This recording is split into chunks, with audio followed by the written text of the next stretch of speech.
最近门诊上出现了好多咳嗽的患者，也有好多粉丝让我出一期咳嗽止咳的内容。今天呢，我送大家5个中成药，专门是来调理咳嗽的，建议大家收藏一下。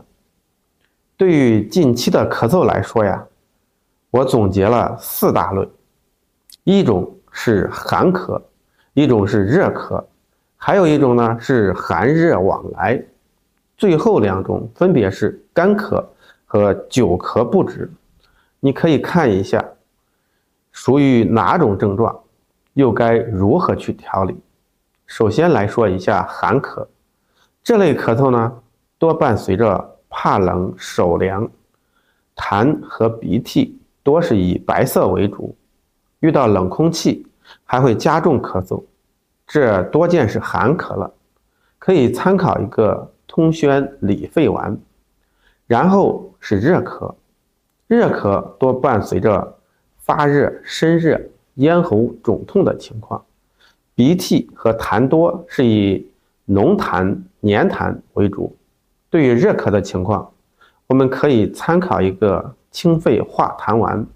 然后就是干咳了，有的人嗓子里没有多少痰，但总是止不住的咳嗽、干咳，甚至感觉快要把肺都给咳出来了。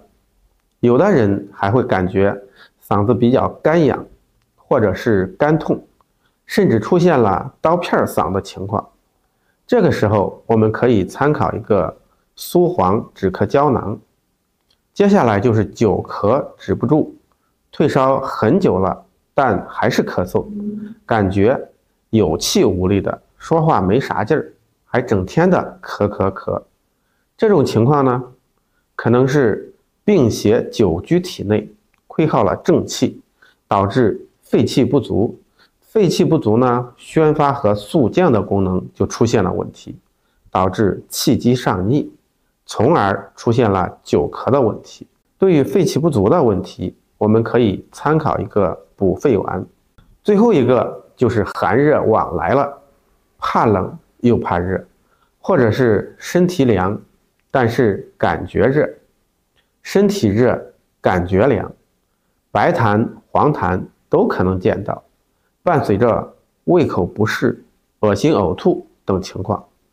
这个时候我们可以参考一个小柴胡汤，它主要是来调理寒热往来的感冒咳嗽的。好了，今天关于咳嗽的内容就分享到这里了。最后贾医生提醒大家一点，如果你吃了2天的药还是没有好转，或者是有胸肺疼痛、吸不上来气、上气不接下气等情况，建议去医院做个检查。我们下次再见。